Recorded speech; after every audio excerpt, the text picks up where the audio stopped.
Dear student, I hope you are all fine. Today we discuss about complex number. Complex number एक very important chapter है, ये 11th class का है। इसमें आज हम लोग कॉम्प्लेक्स नंबर पढ़ेंगे। हम लोग बहुत सारा नंबर पढ़े हैं, natural number, odd number, even number, already real number भी पढ़ चुके हैं। रियल नंबर में सभी नंबर आता है। अब हम लोग न्यू नंबर के बारे में पढ़ेंगे, कॉम्प्लेक्स नंबर। कॉम्प्लेक्स नंबर है क्या, देखिए पहले। जैसे कोई इक्वेशन हमारे x + 1 = 0, तो अगर आप +1 भी रख कीजिए तो -1, तो इसको आप सॉल्व तो नहीं कर पाइएगा। अगर मैं यहाँ स्क्वायर है, x² + 1 = 0 है, तो +1 इधर आया तो -1। अब इसका तो हम स्क्वायर रूट कर नहीं सकते हैं, -1। तो इसी के लिए मैंने ग्रीक लेटर, एक वर्ड है ग्रीक लेटर आयोटा, आयोटा का इन्वेंशन हुआ इसके लिए। तो आयोटा का मतलब ये होता है, आयोटा मीन्स √(-1). यहाँ पर इसके लिए अब हम i² लिख देंगे, x² = i² × 1 = i²। अब इसको आप सॉल्व कर सकते हैं। इस तरह से जो भी इक्वेशन होगा जिसका स्क्वायर रूट नेगेटिव में नहीं आता हो, इसके लिए हम लोग आयोटा लिखेंगे। और आयोटा मतलब i², आयोटा = √(-1). ये ग्रीक लेटर वर्ड है, इसको हम लोग। अब कॉम्प्लेक्स नंबर क्या है? कॉम्प्लेक्स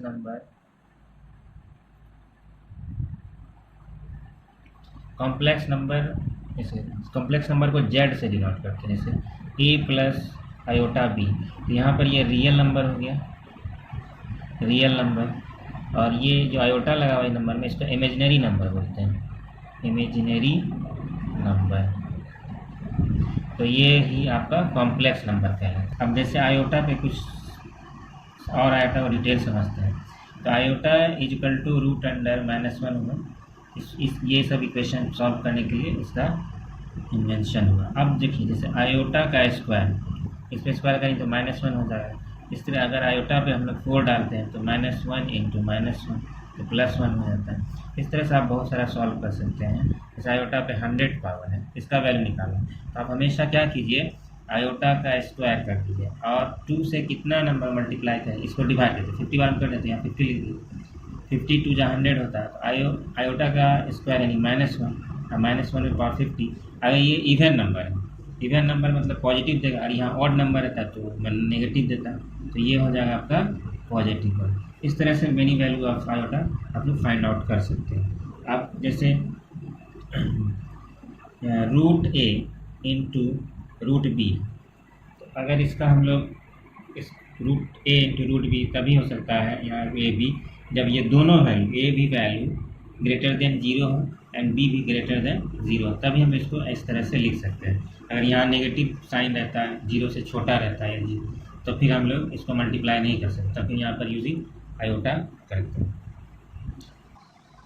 यहाँ √a × √b = √ab हो सकता है जब यहाँ a > एंड b, बट अगर √-a हो × √-b रहे तो √ab कभी भी इसके इक्वल नहीं होगा, तब आप यहाँ पर आयोटा यूज़ कर सकते हैं। ये तो इक्वल हो जाएगा, लेकिन अगर यहाँ -a और -b रहेगा तो ये नॉट इक्वल टू √ab होगा। अब मॉडुलस निकालना हो, modulus of complex number z = a + ib। ये कॉम्प्लेक्स नंबर है, ये रियल नंबर हो गया। अगर आपको मॉडुलस निकालना है, कॉम्प्लेक्स नंबर को z से डिनोट करते हैं, ये रिमेंबर रखिएगा। तो अगर मॉडुलस निकालना है तो मॉडुलस का ये साइन हो, ये मॉडुलस देंगे। इसको निकालना है कैसे, रियल नंबर का स्क्वायर, रियल नंबर यहाँ पर a है, a का स्क्वायर, प्लस इमेजिनरी नंबर का स्क्वायर, मतलब i को आप छोड़ दीजिएगा, ओनली इमेजिनरी नंबर आयोटा के साथ जो नंबर है उसका स्क्वायर कर दीजिए और √100 कर देना है। तो ये आपका इसका मॉडुलस निकल। एक एग्जांपल देखते हैं, जैसे कि z = 3 + 4i। अगर इसका हमको मॉडुलस निकालना है तो z मॉडुलस √3 का स्क्वायर प्लस 4 का स्क्वायर, 3 का स्क्वायर 9, 4 का स्क्वायर 25, 4 का स्क्वायर 16 और प्लस 9 हो जाएगा आपका 25, और 25 का स्क्वायर रूट होता है 5।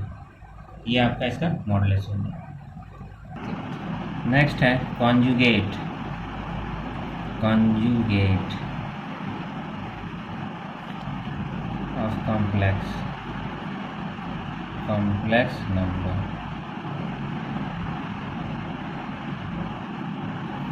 जैसे z से हम लोग कॉम्प्लेक्स नंबर लिखते हैं, कोई भी लिख लेते हैं, z is equal to a plus iota b। ये कॉम्प्लेक्स नंबर, अगर आप इसका कॉन्जुगेट निकालें, कॉन्जुगेट को डिनोट करते हैं ये बार देकर, या रैकरिंग बोलिए या इसको बार, ये कॉन्जुगेट को सिंबल है। और यहाँ पर आपका हो जाएगा प्लस है तो माइनस है, इसका कॉन्जुगेट ये हो गया। इस कॉम्प्लेक्स नंबर का कॉन्जुगेट, ये अगर साइन नहीं आ रहा तो इसका मतलब है ये कॉन्जुगेट है। एग्जांपल में देखिए, if z is equal to 2 + 3i, तो कॉन्जुगेट हो जाएगा, इट्स कॉन्जुगेट इज, z पर बार दे दीजिए, यहाँ साइन है 2 - 3i, यही हुआ इसका कॉन्जुगेट। कुछ प्रॉपर्टीज़ है, उसको भी आप लोग रिमेंबर रखिएगा, प्रॉपर्टीज़ कॉम्प्लेक्स नंबर। जैसे कि z, कोई दो कॉम्प्लेक्स नंबर z1 + z2, दोनों कॉम्प्लेक्स नंबर को प्लस करके अगर इसका मॉडुलस निकालते हैं तो ये आपका लेस देन इनइक्वलिटी मान जाएगा, z1 + z2। या तो इन दोनों का मॉडुलस करके प्लस करेंगे, या तो बराबर हो सकता है या फिर इससे ये छोटा हो सकता है। नेक्स्ट, दो कॉम्प्लेक्स नंबर है z1 + z2, इसका आप अगर कॉन्जुगेट कर रहे हैं दोनों का, ये इक्वल हो सकता है, z1 का कॉन्जुगेट प्लस z2 के कॉन्जुगेट के इक्वल।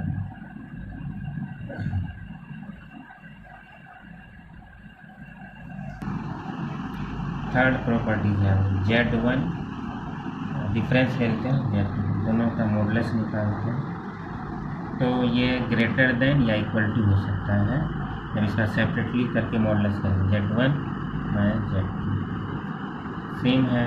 उसी तरह z1 z2 का अगर हम लोग कॉन्जुगेट कर दें तो ये हो जाएगा इक्वल, सेपरेट करके भी निकालेंगे z1 - z2 तो इक्वल हो जाएगा, ये हो गया प्लस माइनस। अब इनटू में देखिए, z1 z2 को प्रोडक्ट कर दी, मल्टीप्लाई कर दिया, इसका मॉडुलस इक्वल टू होगा, सेपरेटली मॉडुलस करके भी इनटू करेंगे तो दोनों का रिजल्ट इक्वल आएगा। अब एक बार कॉन्जुगेट ले लेते हैं, दोनों प्रोडक्ट, दोनों कॉम्प्लेक्स नंबर का मल्टीप्लाई करेंगे और इसका कॉन्जुगेट, तो ये सेपरेटली करके भी कॉन्जुगेट करेंगे तो दोनों इक्वल होगा।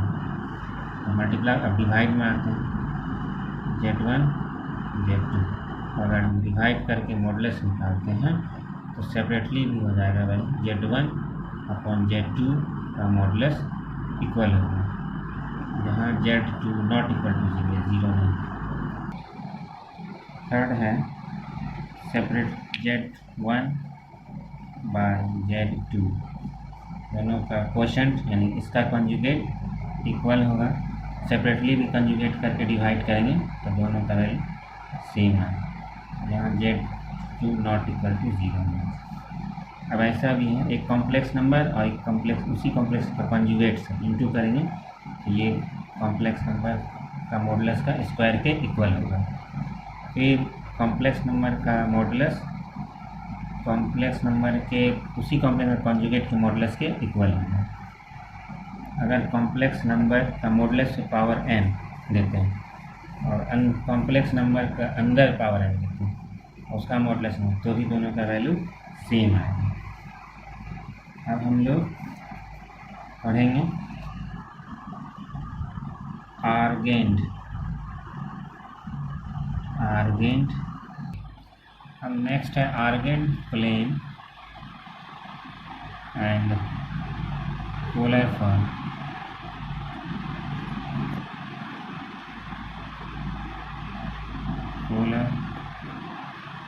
Argand plane and polar represent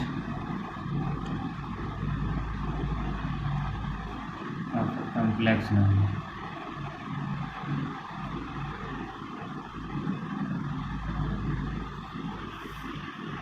इसके लिए पहले एक डायग्राम बनाते हैं।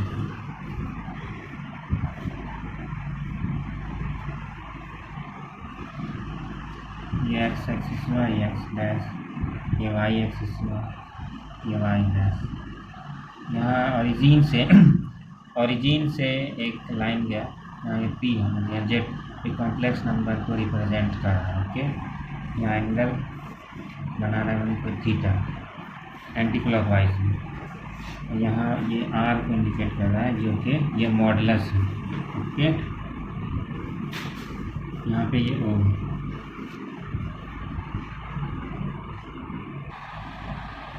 तो ये प्लेन है। यहाँ पर एक हम लोग कॉम्प्लेक्स नंबर को इंडिकेट किए हैं और ये इसका मैग्नीट्यूड है कॉम्प्लेक्स नंबर का ये है, और यहाँ पर एक एंगल बना, इसको हम लोग थीटा लिखते हैं। अब यहाँ पर देखिए जेड जैसे कि कोई कॉम्प्लेक्स नंबर है जिसको हम लोग मान लेते हैं एक्स प्लस आई वाई, ये कॉम्प्लेक्स नंबर। देखिए यहाँ पर इसका मॉडुलस हम लोग निकालेंगे, मॉडुलस आर, यहाँ आर मॉडुलस को इंडिकेट कर रहा है, इसका मॉडुलस ये हो गया कि X square plus Y square under, ये मॉडुलस निकल इसका ये आ गया। अब यहाँ पर ये थीटा जो कहलाता है वो आर्ग्यूमेंट कहलाता है। Theta is the argument of complex number, complex number. Theta यहाँ पर क्या है, ये आर्ग्यूमेंट है, आर्ग्यूमेंट ऑफ कॉम्प्लेक्स नंबर, या इसमें एम्पलीट्यूड भी कहा जाता है। आर्ग्यूमेंट को एम्पलीट्यूड भी कहते हैं और आर्ग्यूमेंट भी बोलते हैं और एम्पलीट्यूड भी बोलते हैं कॉम्प्लेक्स नंबर। इसको आप कैसे निकालिएगा, इस तरह से आर्ग्यूमेंट कुछ स्मॉल में लिख दीजिएगा, ए आर्ग्यूमेंट ऑफ कॉम्प्लेक्स में जेड इक्वल टू थीटा। इसको फॉर्म निकालने का ये है tan इनवर्स b बाई ए, इस तरह से निकालते हैं। ये होता है कैसे, जैसे tan theta is equal to b by A, तो थीटा यहाँ पे रह गया और tan इधर चला है b बाई ए, तो ये आपका आर्ग्यूमेंट है। थीटा ये कॉम्प्लेक्स नंबर का आर्ग्यूमेंट, और ये आर्ग्यूमेंट हो गया आपका। अब पोलर फॉर्म में अगर कॉम्प्लेक्स नंबर में, polar form of complex number, उसके लिए आपको इस तरह से जेड इक्वल टू आर यहाँ पर कॉम्प्लेक्स नंबर का मॉडुलस है कॉस थीटा प्लस आई साइन थीटा, ये हो गया आपका पोलर फॉर्म। अब यहाँ पर आर्ग्यूमेंट थीटा जो निकलेगा, यहाँ पे देखिए ये क्वाड्रेंट है आपका, ये एंटी क्लॉकवाइज में अगर जाते हैं, अगर फर्स्ट क्वाड्रेंट, ये फर्स्ट क्वाड्रेंट हुआ, ये सेकेंड क्वाड्रेंट हुआ, ये थर्ड क्वाड्रेंट हो गया, ये फोर्थ क्वाड्रेंट, अगर आर्ग्यूमेंट मतलब कॉम्प्लेक्स नंबर फर्स्ट क्वाड्रेंट में, तो यहाँ पर थीटा का वैल्यू थीटा ही रहेगा। क्या रहेगा, थीटा ही रहेगा। फर्स्ट क्वाड्रेंट में आर्ग्यूमेंट थीटा रहेगा, सेकेंड क्वाड्रेंट में हो जाएगा आपका, सेकेंड क्वाड्रेंट में हो जाएगा, हाँ, तो आर्ग्यूमेंट यानी कि थीटा का जो वैल्यू होगा आपको लेना है 0 से 2 पाई के अंदर, यानी 0 से 2 पाई में चारों क्वाड्रेंट आएगा। अगर कॉम्प्लेक्स नंबर फर्स्ट क्वाड्रेंट में तो इसका थीटा हो जाएगा वैल्यू, सेकेंड क्वाड्रेंट में है तो इसका हो जाएगा पाई माइनस थीटा। ओके, और थर्ड क्वाड्रेंट में अगर आ गया कॉम्प्लेक्स नंबर तो सिर्फ यहाँ नेगेटिव आपको लगा देना है, पाई माइनस थीटा, इसमें नेगेटिव। फोर्थ क्वाड्रेंट में भी नेगेटिव लगा देना है, यानी फर्स्ट में थीटा और फोर्थ क्वाड्रेंट में उसी का नीचे नेगेटिव हो जाएगा, सेकेंड क्वाड्रेंट में पाई माइनस थीटा और थर्ड क्वाड्रेंट में उसी के नीचे माइनस पाई माइनस थीटा कर देना। ये आपको थीटा का वैल्यू लेना है, ये चारों में है। अब हम लोग कुछ एग्जांपल करते हैं, उसके बाद और क्लियर हो जाएगा। अब ना मान लीजिए कोई क्वेश्चन है, क्वेश्चन समझे आयोटा के बारे में क्वेश्चन, जैसे क्वेश्चन है आपका 5i माइनस 3/5 आयोटा। अब इसका हमको सिंप्लीफाई करना है, तो देखो इसको सिंप्लीफाई कैसे कीजिएगा, 5 iota into minus 3 iota by 5, तो 5 कैंसिल हो गया, -3 आयोटा यहाँ डबल हो गया तो स्क्वायर दे सकता है आयोटा का स्क्वायर -1 था, -1 और -3 के इंटू करेंगे +3, दैट्स ऑल। इसको अगर आपको कॉम्प्लेक्स नंबर में रिप्रेजेंट करना है तो ये तो रियल नंबर है, कॉम्प्लेक्स नंबर में अगर इसको इंडिकेट करेंगे तो 3 पर इमेजिनरी नंबर तो है नहीं, तो यहाँ पर हम कर देंगे 0 इंटू आयोटा, ये कॉम्प्लेक्स नंबर रिप्रेजेंट होगा। अगर कहेगा इसको आप कॉम्प्लेक्स नंबर रिप्रेजेंट कीजिए, इसको सॉल्व कीजिएगा इस तरह से, 3 आएगा, फिर 3 तो रियल नंबर है, इमेजिनरी नंबर है नहीं, तो 0.i कर देंगे, ये कॉम्प्लेक्स नंबर को रिप्रेजेंट करता है। एक क्वेश्चन और देखते हैं, जैसे नेक्स्ट क्वेश्चन 4 - 3i, ये कॉम्प्लेक्स नंबर है जेड इक्वल, इसका हमको मल्टीप्लिकेटिव इन्वर्स निकालना है, मल्टीप्लिकेटिव इन्वर्स, तो इट्स मल्टीप्लिकेटिव इन्वर्स इस जेड है तो यहाँ कर देंगे 1/z, ये भी नीचे आ जाए 1/4 - 3i, ये हुआ इसका मल्टीप्लिकेटिव इन्वर्स इसका। यानी कि मल्टीप्लिकेटिव इन्वर्स इसको कहते हैं कि जब किसी नंबर को उसके मल्टीप्लाई इन्वर्स से मल्टीप्लाई करके काट करके 1 आना चाहिए, इन दोनों को हम लोग मल्टीप्लाई करेंगे तो 1 आ जाए, इसलिए अब इसको सॉल्व कर लिया जाए, स्पेशलाइज करेंगे, माइनस है तो यहाँ प्लस से ऊपर नीचे इंटू कर देंगे, 4 + 3i, 4 + 3i, 1 से मल्टीप्लाई होगा तो 4 + 3i, ये a - b into a + b, तो फॉर्मूला है a² - b², तो 4² - 3i +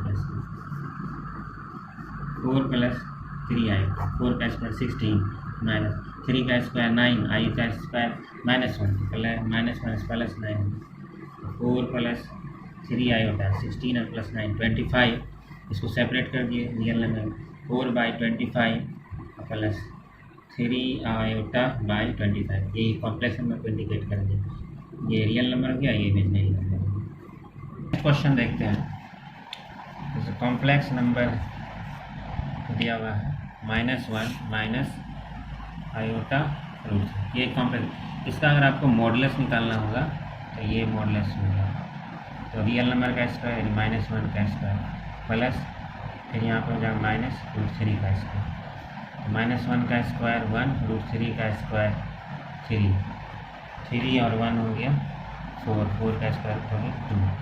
अब हम इसको आर्ग्यूमेंट निकालेंगे, इसका क्या निकालेंगे, आर्ग्यूमेंट। तो आर्ग्यूमेंट का फॉर्मूला था tan θ = y/x का मॉडुलस, तो यहाँ पर y का वैल्यू मतलब हो गया इमेजिनरी नंबर, ये क्या हो गया, इमेजिनरी नंबर, इमेजिनरी नंबर था -√3 और x मतलब रियल नंबर, तो x था वहाँ पर माइनस, इसका मतलब माइनस कैंसिल हो गया, तो मोड के बाहर भी √3 निकल, √3 का वैल्यू होता है tan 60 डिग्री, मीन्स π/3, इधर है tan θ, इसलिए θ = π/3। अब हम इस थीटा निकल गया, अब इसका आर्ग्यूमेंट निकालेंगे, आर्ग्यूमेंट ऑफ जेड कैसे, ये देखिए क्वेश्चन था जेड, यहाँ पर हमारा क्या था -1 - i/√3, ये हुआ x का वैल्यू, ये हुआ y का, ये आपका थर्ड क्वाड्रेंट में इंडिकेट कर रहे हैं, क्योंकि यहाँ पर x भी माइनस में है और y भी माइनस में, तो ये कौन सा क्वाड्रेंट हुआ, थर्ड क्वाड्रेंट।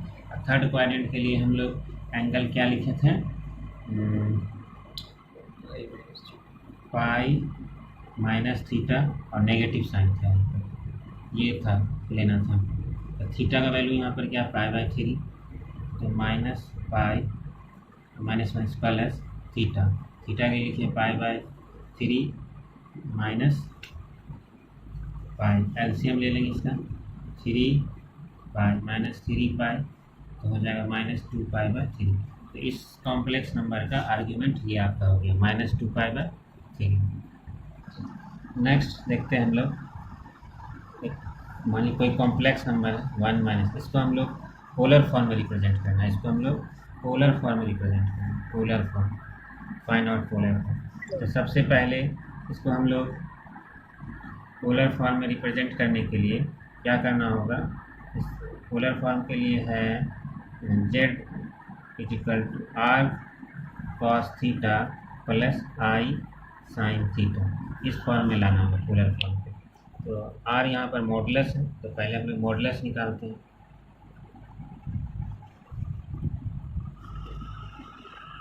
z का मॉडुलस √1 का स्क्वायर और प्लस -1 का स्क्वायर 1 -1 का 1, यानी √2 हो गया, r आपका निकल गया √2। अब पोलर फॉर्म में लाने के लिए यहाँ पर cos theta, arc cos theta यहाँ पर रियल नंबर हो गया और sin थीटा यहाँ पर इमेजिनरी को इंडिकेट करना। तो ये दोनों को हम लोग कंपेयर करेंगे। 1 is equal to R cos theta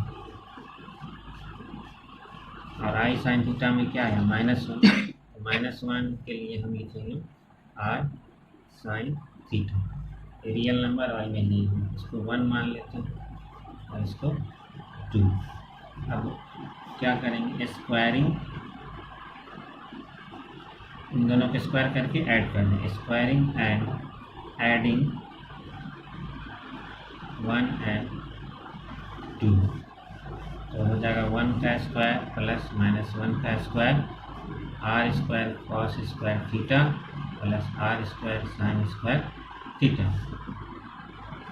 तो 1 का स्क्वायर 1,